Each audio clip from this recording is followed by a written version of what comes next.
Bismillahirrahmanirrahim. Assalamualaikum warahmatullahi wabarakatuh.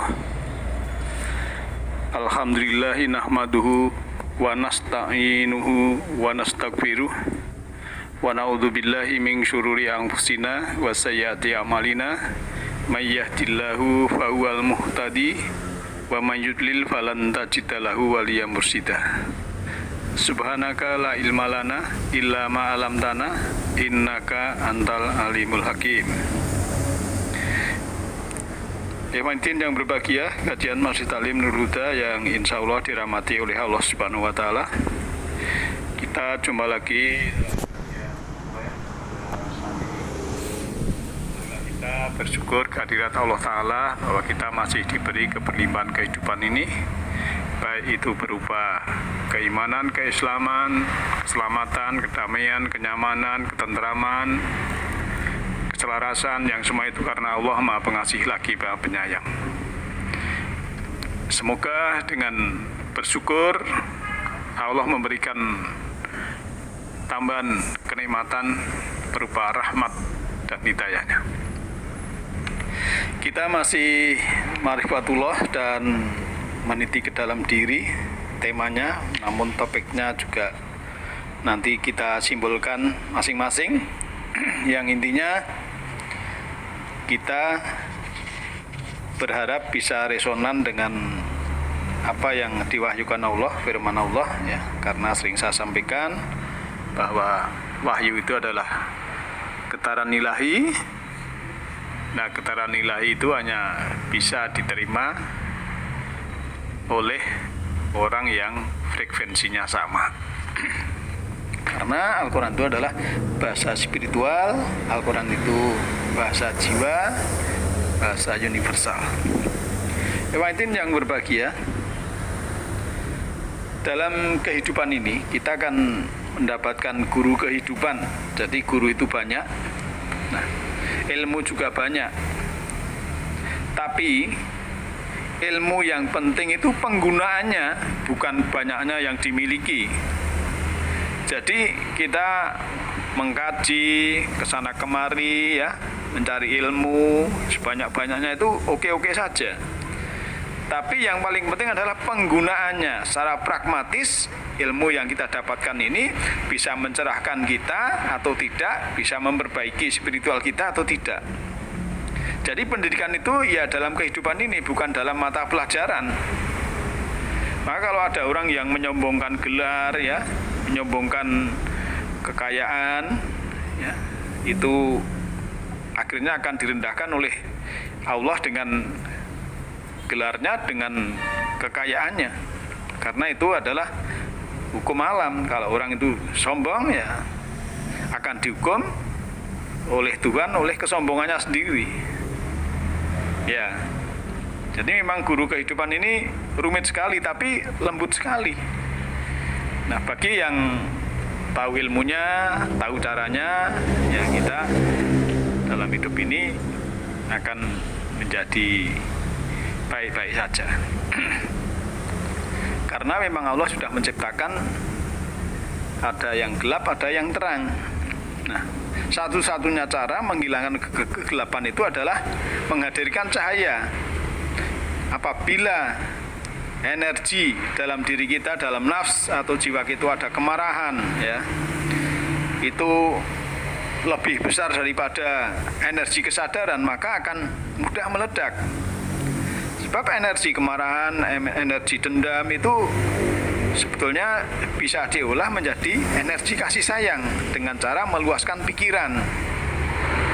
Maka yang sering saya sampaikan, 1 sendok garam dimasukkan ke 1 gelas air maka akan asin. Tapi kalau ditaruh di kolam renang ya sudah tidak asin, apalagi ditaruh di samudera. Oleh karena itu kita tidak boleh menghakimi orang lain untuk menyelesaikan masalah di dalam, supaya kita ya menyelesaikan pikiran ini, ya menyelesaikan masalah itu, pikiran kita ini diluaskan. Nah, ikhwatin yang berbahagia,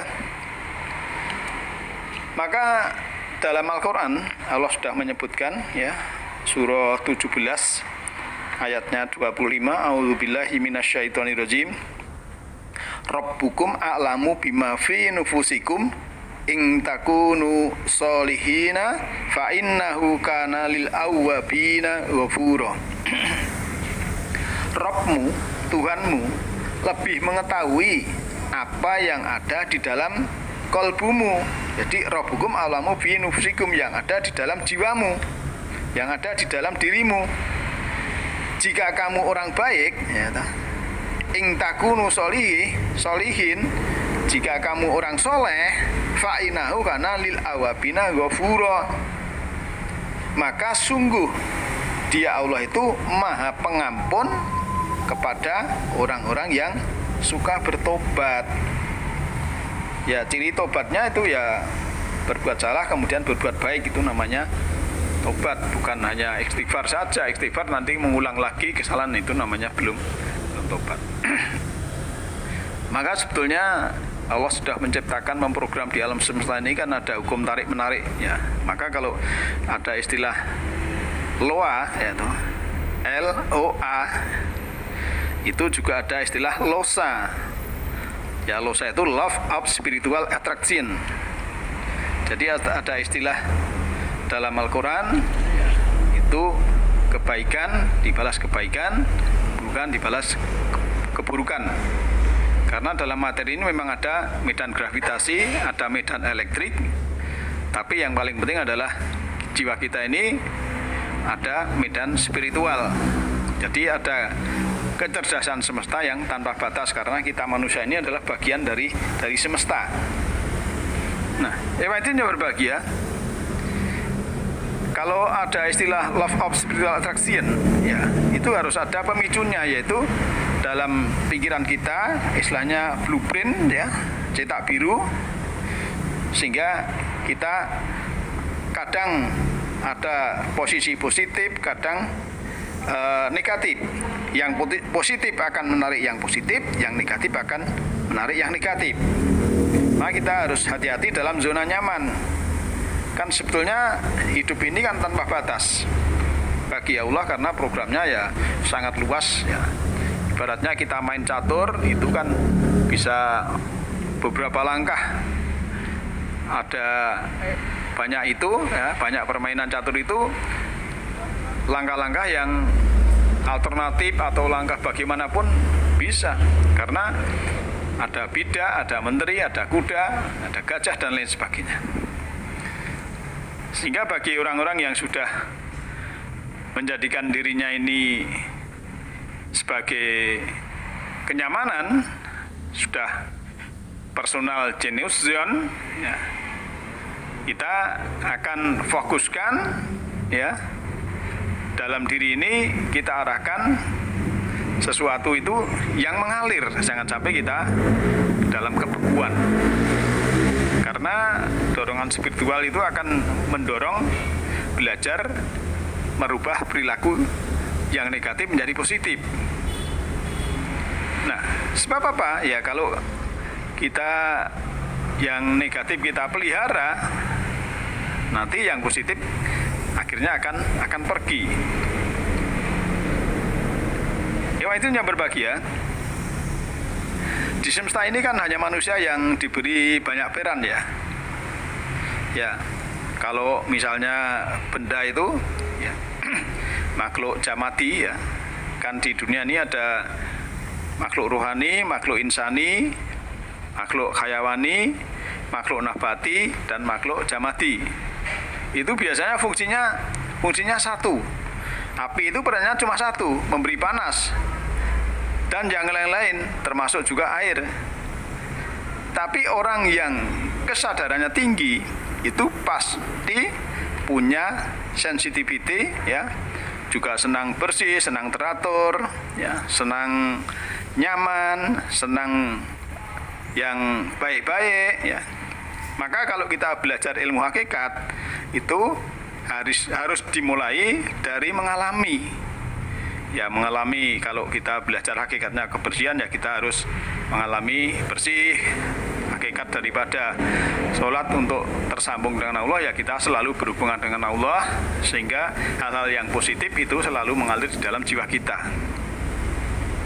Nah, yang berbahagia, ada istilah filosofi sumur ya. Jika sebuah sumur itu ditimba airnya, maka setiap hari airnya itu kan menjadi jernih. Tidak akan pernah kering, selalu ada air di dalamnya. Namun anehnya, kalau dalam satu hari saja atau beberapa hari airnya tidak ditimba, tidak diambil, ya, ketinggian air yang ada di dalam sumur itu tidak meningkat, sama seperti semula. Nah, sumur yang tak pernah lagi diambil airnya, cenderung airnya kotor, kadang malah beracun, sehingga tak layak untuk dikonsumsi. Inilah hukum alam, di mana di dalam alam terdapat misteri yang bertujuan untuk selalu memberi, ya, selalu memberi dan keseimbangan. Sesungguhnya kehidupan kita ini juga sama dan serupa dengan sumur ini. Pada umumnya ya, orang itu berpikir kalau kita memberikan sesuatu itu akan berkurang. Sebenarnya kan kalau kita belajar dari filosofi sumur itu tidak begitu. Tapi kalau kita mau belajar dari ini tentang filosofi sumur ini kan semakin banyak ya, sering kita memberikan akan semakin banyak air yang mengalir kepada kita. Dalam hal ini memberi tidak harus dalam bentuk yang berarti duit dan lain sebagainya. Bisa minuman, bisa makanan, bisa sesuatu yang menyenangkan, ya, bisa yang mungkin nuwun sewu, kalau saya jualan sembako ini ya, saya kalau ambil beras kemudian harganya 10.000 ya saya jual 10.000, nanti untungnya cari yang lain, misalnya demikian. Itu sudah janji dalam diri sendiri kan begitu. Itu sebagai bentuk daripada ya kasih sayang ya, kita implementasikan lewat niaga misalnya kan begitu ya. Nah, hadirin yang berbahagia, seseorang yang paham wahyu ya, yang paham wahyu Tuhan, maksud saya dalam kurung, kalau kita wahyu itu ya kalau yang tertulis ya Al-Quran, itu kita akan sadar dan mengerti bahwa apa yang diucapkan, yang kita lakukan ini ya untuk diri kita sendiri, bukan untuk orang lain. Oleh karena itu kita yang selalu ingat ya, alias sehat, alias waras, alias sadar, alias eling, ini kan berhati-hati ya dalam kita kehidupan ini, supaya kita selalu seperti ayat tadi yang saya gambarkan, bahwa Rabbukum alamu bima fi nufusikum ing takunu sholihina fa innahu kana lil awabina ghafura. Jadi kalau kita berbuat baik, jika kamu berbuat baik ya, maka sungguh Allah Maha Pengampun bagi orang-orang yang tobat. Sehingga kalau sudah terima tobat kita ya, kita mau meniti ke dalam diri ya, sehingga kita kenal Allah, karena Allah lebih dekat dari urat nadi leher kita ya. Allah itu lebih zahir dan batin. Allah itu juga bersama kita, bersama orang-orang yang sabar ya. Maka kebahagiaan sejati itu bukan berasal dari luar, melainkan juga dari dalam diri kita sendiri. Begitupun juga tentang kedamaian. Maka kita harus menetapkan diri ini damai dengan menyaksikan dan tidak membiarkan diri kita ini terpengaruh oleh keadaan hiruk pikuk yang ada di luar. Karenanya kita sendirilah yang harus mengontrol dan mengizinkan apa saja yang dapat diserap ataupun sekedar dicermati, diketahui keberadaannya.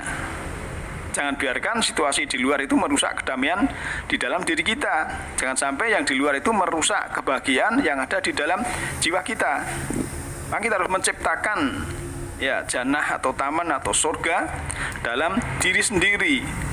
Kita ciptakan ya kedamaian ya, taman keindahan, taman kesejukan ya, dalam arti surga saat ini, sekarang ini di sini ya pada diri kita sendiri. Jangan biarkan kesedihan, kekhawatiran, kegundahan, ketakutan, kebencian dan kemarahan hinggap di dalam jiwa kita, yang nanti akan menciptakan neraka psikologis bagi diri kita sendiri, yang akhirnya akan berpengaruh terhadap kesehatan fisik maupun rohani kita.